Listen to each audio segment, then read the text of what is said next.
Coming up next on The Voice of Alabama Politics, the V-Team takes a look at gay marriage.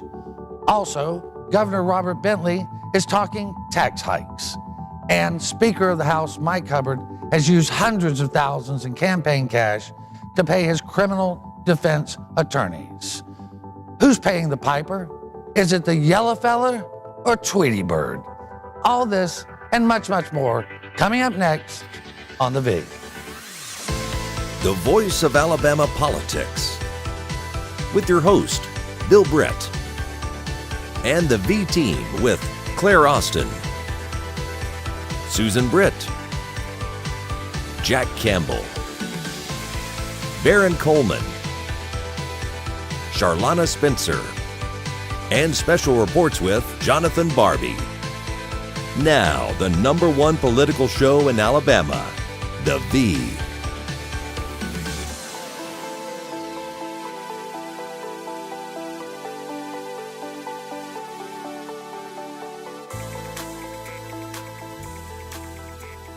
Welcome to the Voice of Alabama Politics, where we tackle the tough issues so you have the hard facts.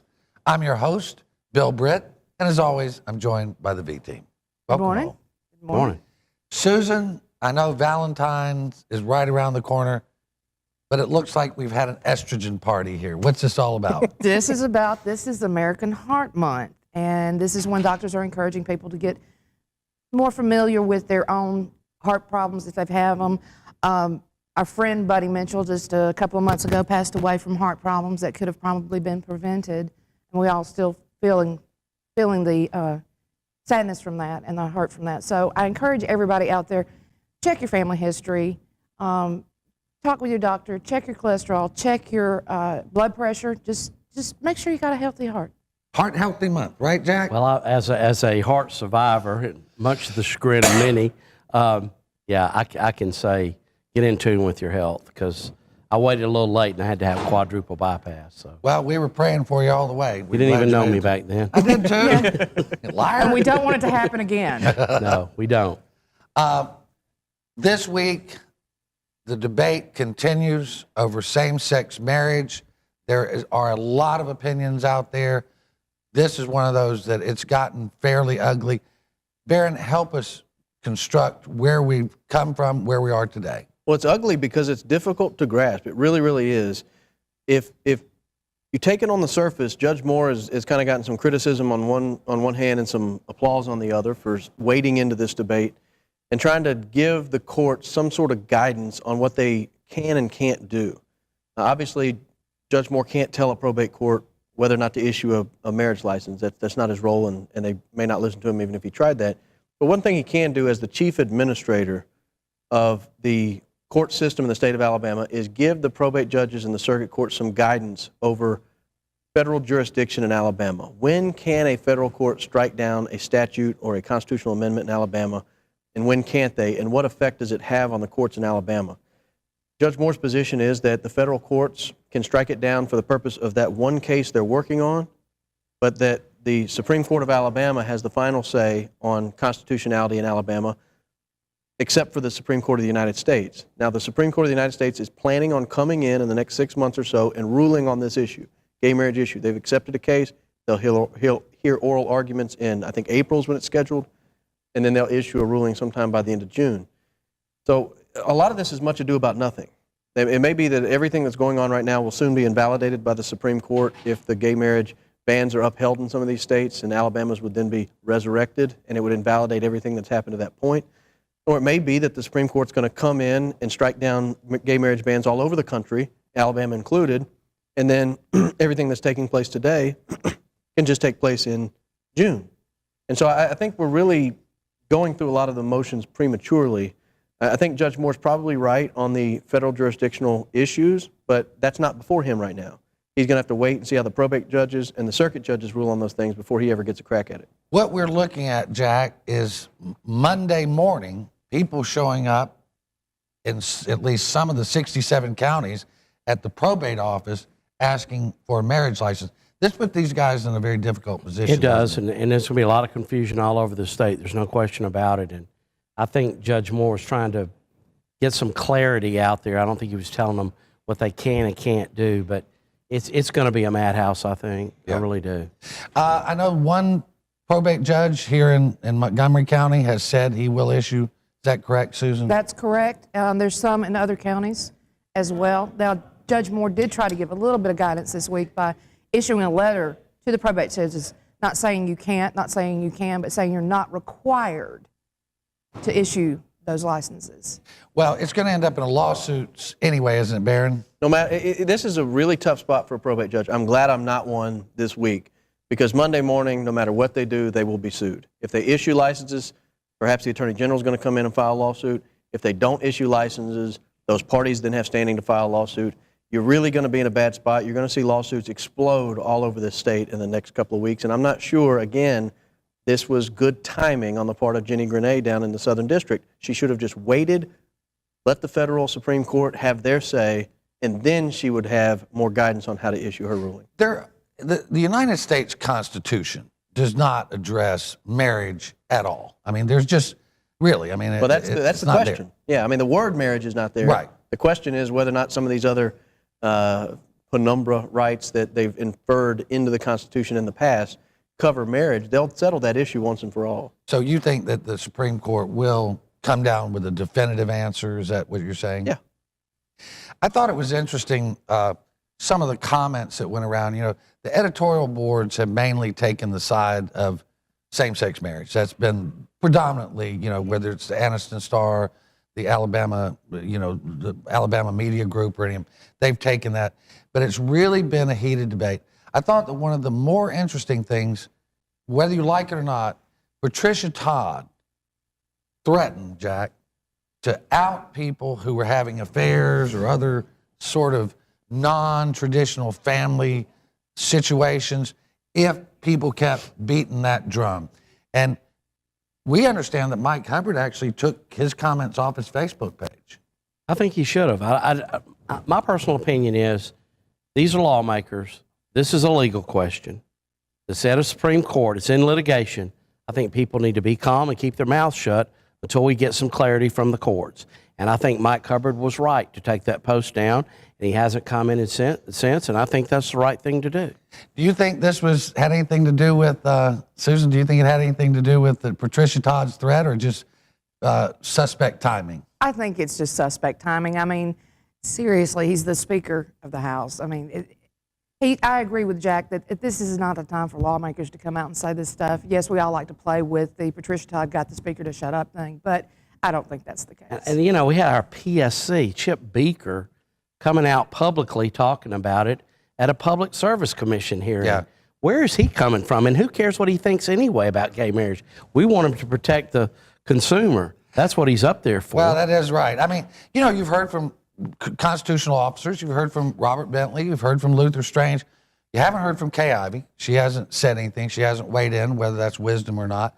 But yeah, you're right. Chip Beaker. Anybody else really weigh in heavily on that? No, a lot of people sort of stayed away. I think Patricia, and we did have some fun with Patricia Todd made a comment and Mike Hubbard tore his post off of Twitter and Facebook. Right. No one's suggesting the Speaker has been engaged in any extramarital shenanigans at all. No. But it was funny the timing made it a funny joke. It was. All right, we're going to have to leave it right there. You're watching The V, the voice of Alabama politics. We'll be right back with more news and analysis.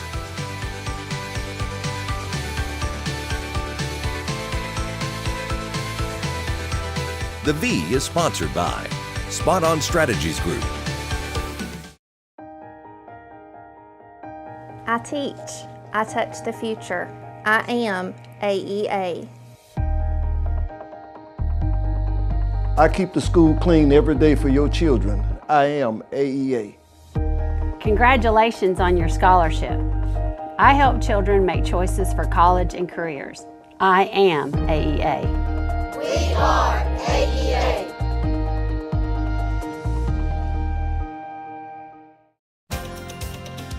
Welcome to Alabama's newest entertainment destination, Wind Creek, Wetumpka. The perfect escape for date night, a getaway with your friends, or a relaxing poolside cocktail.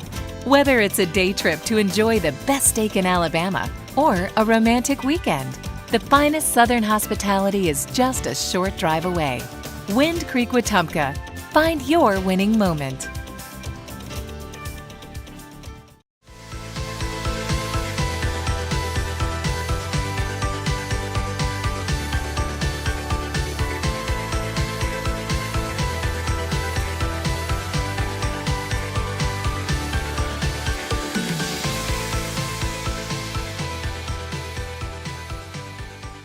Welcome back to the V, the voice of Alabama politics.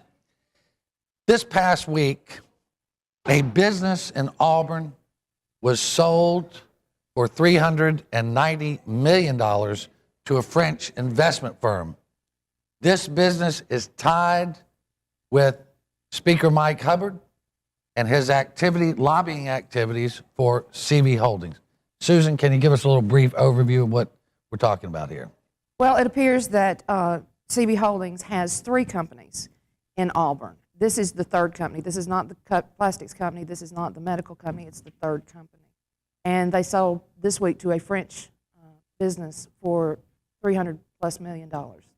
Is this what we would call French Republican dealings, Yeah. Baron? Well, now we finally located the French Republicans.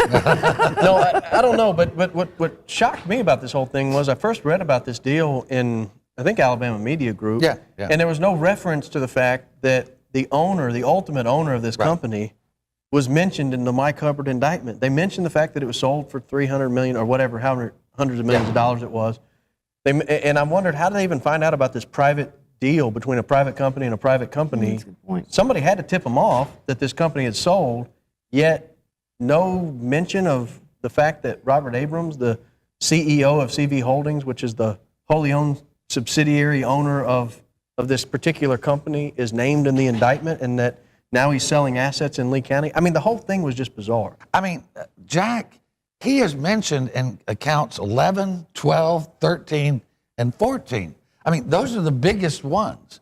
I mean, this is it may not be anything to it, but it's interesting that it wasn't reported. Was he the person who was solicited to invest in Craftmaster Printing? No, he was actually, he's the one that got the $78 million loan from RSA. For his Mike Hubbard lobbied the governor, the Commerce, and Those are the allegations. The allegations are made that he lobbied on their behalf, and which is all illegal. But I mean, it's an amazing coincidence. Yeah, and the fact that someone would have found out about a private sale, but then neglected to report the most important component of this entire story. To me, it's journalistic malpractice, whoever wrote the story. Well, as soon as we saw the story, we went, holy cow, that's owned by Robert Abrams. Right. Do you think this is maybe an exit strategy on Robert Abrams? Well, $390 million is a pretty good exit strategy, and he owns it. I'll take it. I mean, not for Jack, but for the rest of us. You can pay me that to go away. You know? I'll be real quiet. You know, I think Robert Abrams will be glad to see Alabama in his Learjet's rear view mirror. Yeah, absolutely. Jack, I know you've talked about this. We've all talked about it a little bit. Governor Robert Bentley, this past week down in Mobile, said that that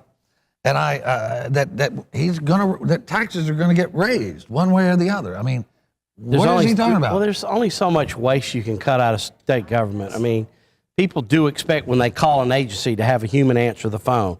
They expect when they go get a driver's license that they don't have to wait in a 5-hour line. I mean, people are going to, you can only cut so much government.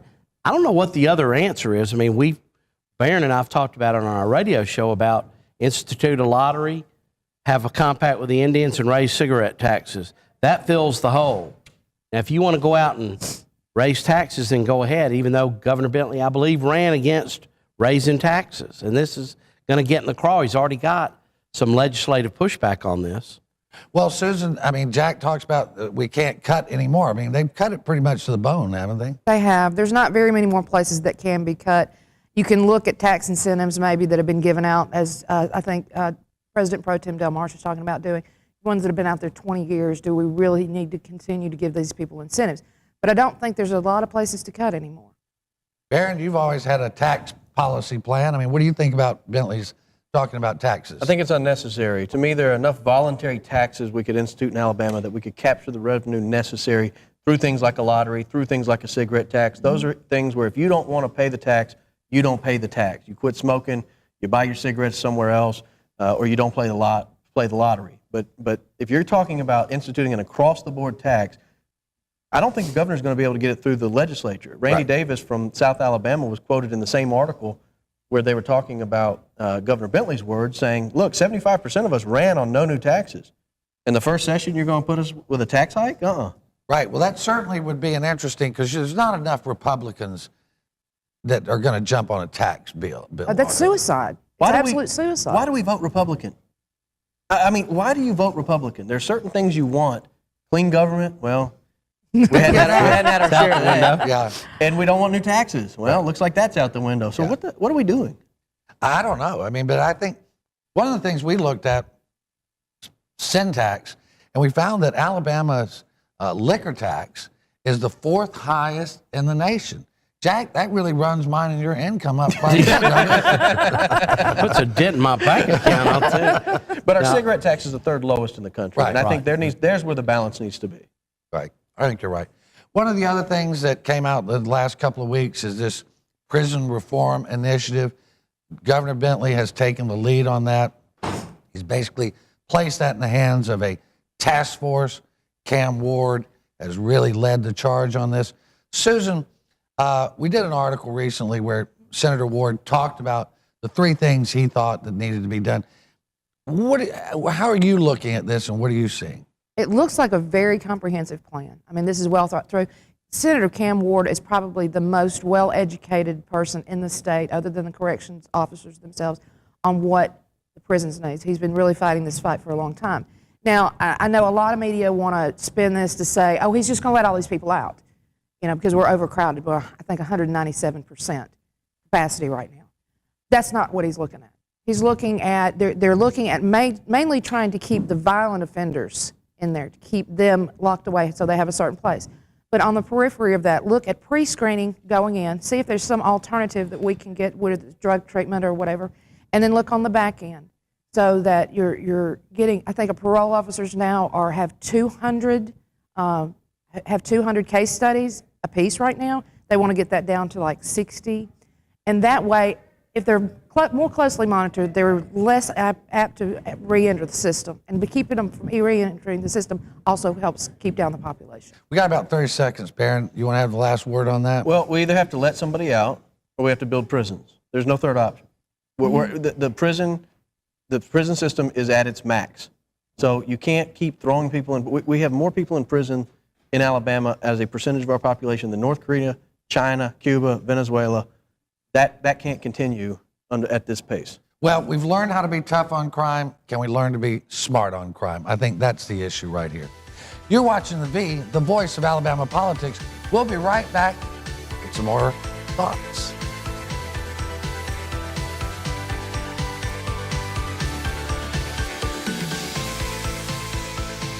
The V is sponsored by MediaWorks Communications, quality video production and marketing services. The Locker Room, fine men's clothing.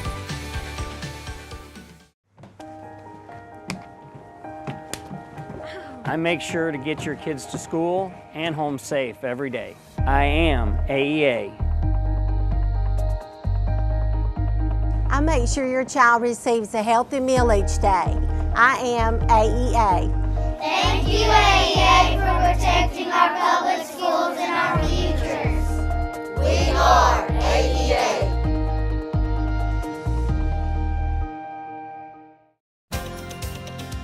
Welcome to Alabama's newest entertainment destination, Wind Creek, Wetumpka, the perfect escape for date night, a getaway with your friends, or a relaxing poolside cocktail. Whether it's a day trip to enjoy the best steak in Alabama or a romantic weekend, the finest Southern hospitality is just a short drive away. Wind Creek, Wetumpka. Find your winning moment.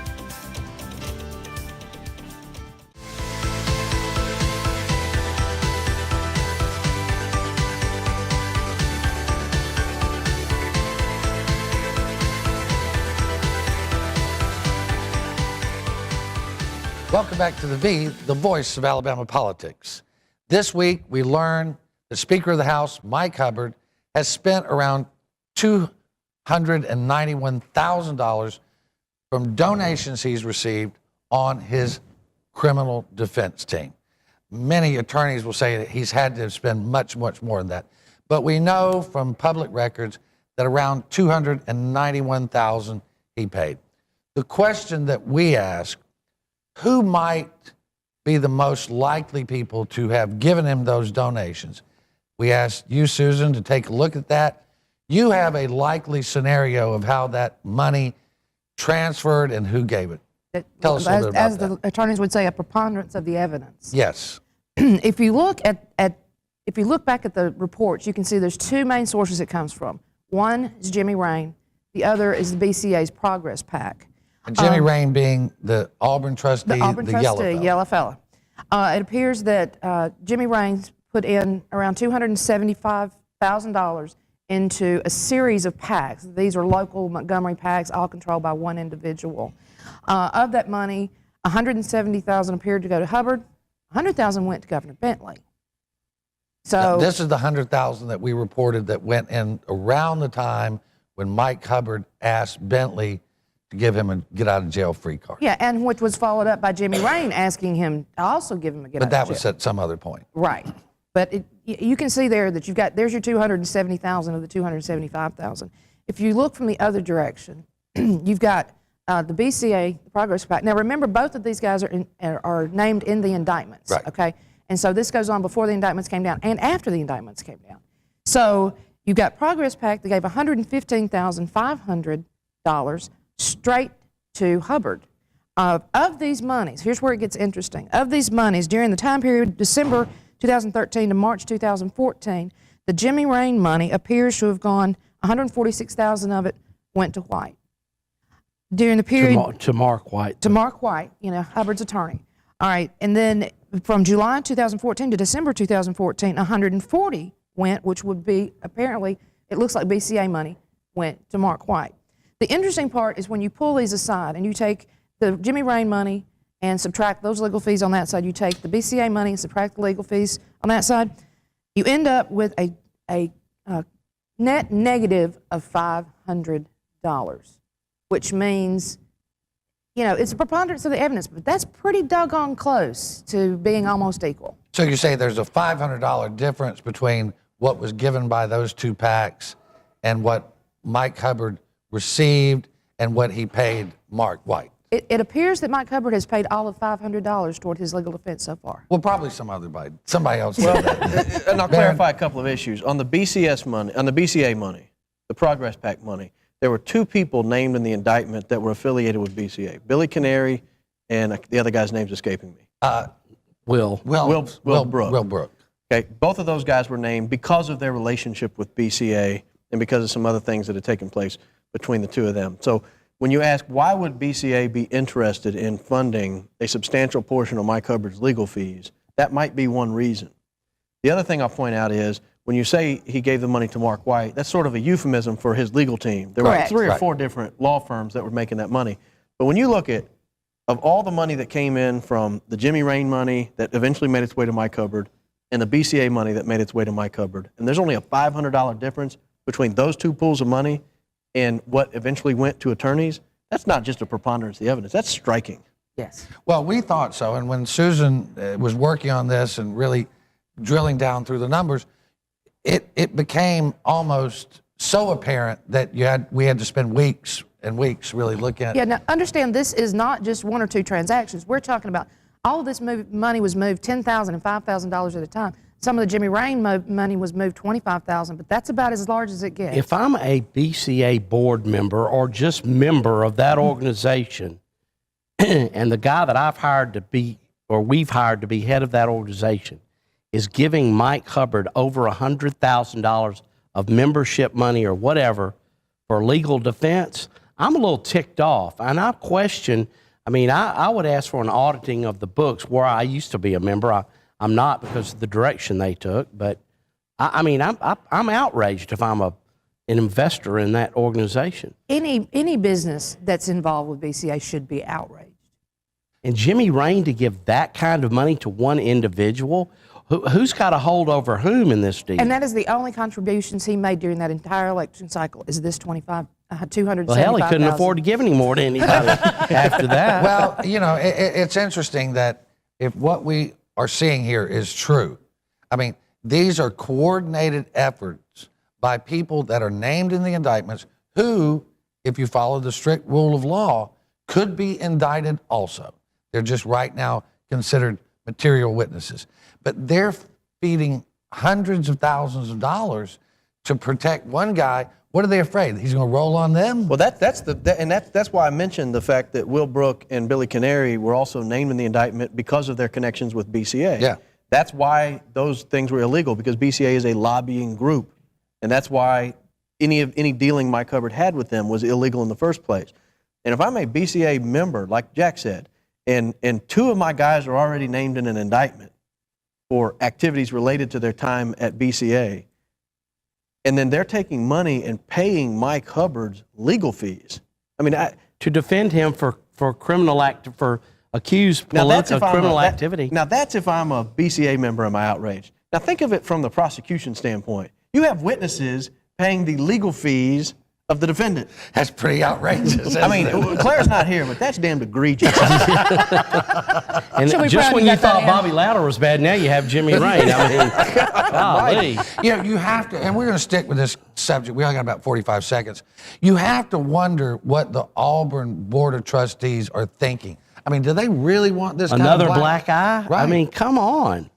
I mean, I went to Alabama, so I'm. But I mean, really, I mean, what does this mean for the university? Well, Auburn University, I'm sorry, has a tainted name coming out of this thing. If you recall back, and I know time's short, go back to the election where they had to release a letter saying, "Hey, as far as we know, everything was on the up and up." I mean, he has really put them in a tight spot. Well, I think Jimmy Rain is a loose cannon. You know, when they were dedicating that monument to Hubbard, you know, the Michael G. Hubbard, whatever it's research center, whatever it is, he said if a fist fight broke out, he was right there for Mike. Well, he already knew fist fight had broken out because he gave him how much money right before that? That's when the money started falling. Started rolling in the day before that. Yes. Long Branch Saloon for Jimmy. Yeah, pretty that's when all of this started. We're going to have to hold it right there. You've been watching The V, the voice of Alabama politics. You can catch fresh stories every day on AOReporter.com and catch us every Sunday on your ABC affiliate throughout the state. Have a wonderful Sunday, and thanks for watching.